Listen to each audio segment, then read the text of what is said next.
બેટ દ્વારકામાં સતત 5મા દિવસે પણ ગેરકાયદેસર દબાણો પર દાદાનો હથોડો ઝીંકાઈ રહ્યો છે। 5 દિવસમાં 336 દબાણો દૂર કરાયા છે। બેટ દ્વારકા અને ઓખામાં 336 ગેરકાયદેસર બાંધકામ પર દાદાનું બુલડોઝર ફર્યું છે। 315 ગેરકાયદેસર મકાન અને 12 ધાર્મિક દબાણો દૂર કરાયા છે, જ્યારે 9 વાણિજ્ય દબાણ સહિત ગેરકાયદેસર બાંધકામનો નાશ કરાયો। પ્રશાસને 26.332 ચોરસ મીટર સરકારી જમીન ખુલ્લી કરી છે। બાલાપર, હનુમાન દાંડી રોડ, પાર વિસ્તાર, ઓખા વિસ્તારમાં પોલીસ જવાનોના ચુસ્ત બંદોબસ્ત વચ્ચે કાર્યવાહી કરવામાં આવી છે।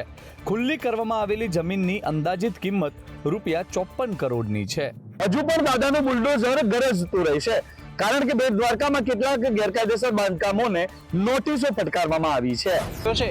રાજ્યમાં નકલીનો ખેલ ચાલી રહ્યો છે। નકલી અધિકારી, નકલી ડોક્ટર બાદ સુરતમાં બોગસ ઇન્સ્ટિટ્યૂટ ઝડપાયું છે। ફરી એકવાર મંજૂરી વગર ચાલતા બોગસ ઇન્સ્ટિટ્યૂટનો પર્દાફાશ થયો છે। Red and white multimedia institute શિક્ષણ વિભાગની મંજૂરી વગર ચાલતું હતું। અગાઉ આ સંસ્થાએ વિદ્યાર્થીઓને નોકરી આપવાની ખોટી જાહેરાતો પણ કરી હતી। મુખ્યમંત્રીના હાથે એવોર્ડ લેતા ફોટા સોશિયલ મીડિયા પર મૂકીને વિદ્યાર્થીઓને છેતર્યા છે। વિદ્યાર્થીઓ પાસેથી 1 લાખથી 3 લાખ ફી વસૂલાઈ છે, ત્યારે NSUએ પોલીસ ફરિયાદ કરી કાયદાકીય લડત આપશે। ઇન્સ્ટિટ્યૂટ સાથે 40,000 વિદ્યાર્થીઓ જોડાયા હોવાનો દાવો કરાયો છે, ત્યારે આ તમામ વિદ્યાર્થીઓના ભાવિ સાથે ચેડા થયા છે।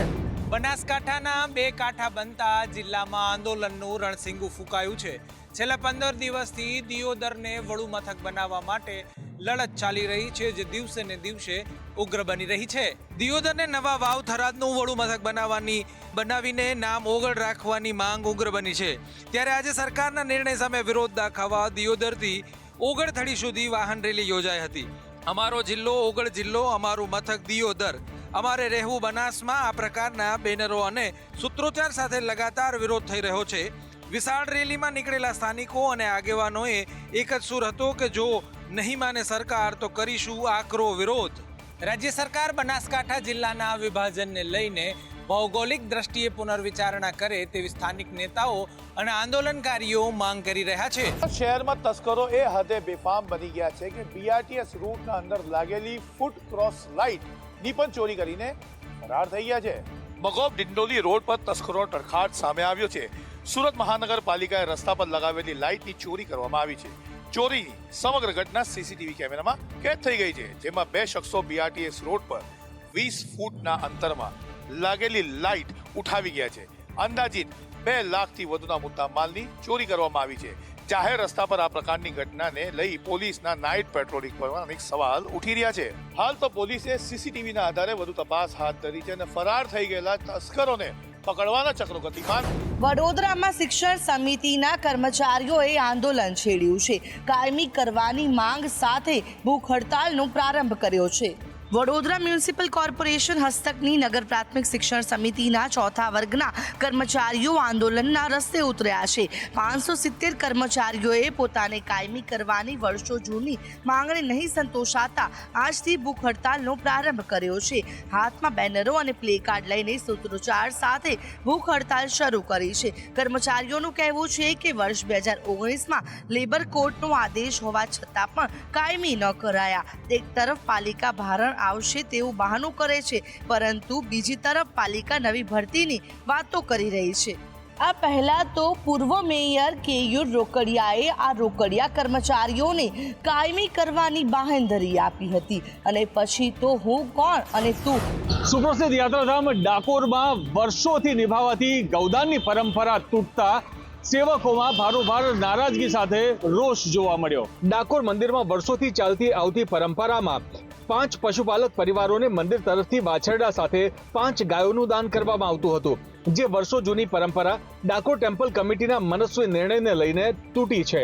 આ વખતે મકર સંક્રાંતિના દિવસે ડાકોર ટેમ્પલ કમિટી દ્વારા 5 ગાયોનું દાન નથી કરવામાં આવ્યું, તો આ સમગ્ર મામલે ડાકોર ટેમ્પલ કમિટીના શ્રી ગોડ વારાદારી સુધીરભાઈ પંડ્યાએ નારાજગી વ્યક્ત કરી છે અને પરંપરાને તોડવામાં કમિટીના તારણો વાહિયાત કક્ષાના હોવાનો પોતાનો મત વ્યક્ત કર્યો છે। વર્ષો જૂની ગૌદાનની જે પરંપરા તૂટી છે તેનાથી વૈષ્ણવોમાં નારાજગી જોવા મળી છે। સાથે તેમણે મત વ્યક્ત કર્યો છે કે આ પરંપરા તોડવાની જગ્યાએ જો અન્ય વિકલ્પોનો ઉપયોગ કરવામાં આવ્યો હોત તો વૈષ્ણવોની લાગણી ન દુખે। કેન્દ્રીય ગૃહમંત્રી અમિત શાહ આજે મોદીના વતનમાં હતા।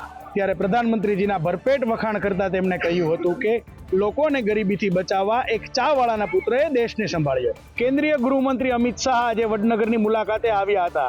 તેમણે 298 કરોડના ખર્ચે નિર્મિત વિશ્વના બીજા સૌથી મોટા આર્કિયોલોજીક એક્સપિરિયન્ટલ મ્યુઝિયમ, 72 કરોડમાં બનેલા પ્રેરણા સંકુલ અને રૂપિયા 33 કરોડમાં બનેલા સ્પોર્ટ્સ કોમ્પ્લેક્સનું લોકાર્પણ કર્યું.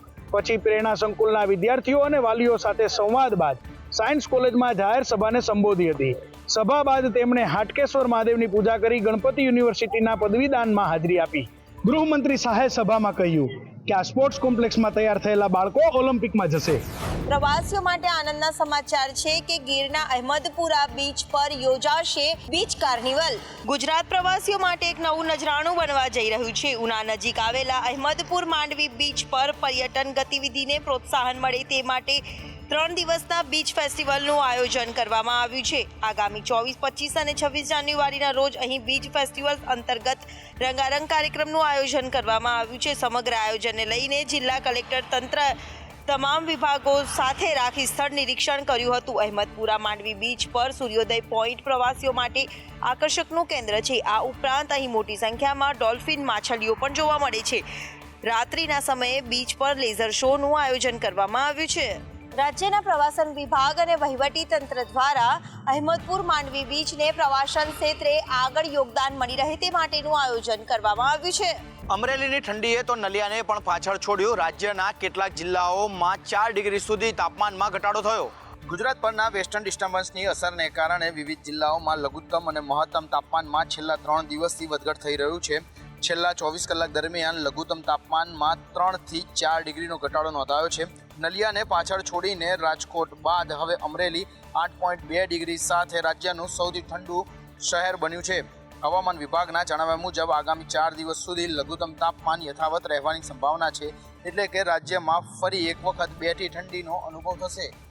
નલિયા કરતાં રાજકોટનું લઘુત્તમ તાપમાન પણ ઓછું રહ્યું. નલિયામાં 9.6 ડિગ્રી તો રાજકોટમાં 9.4 ડિગ્રી તાપમાન નોંધાયું.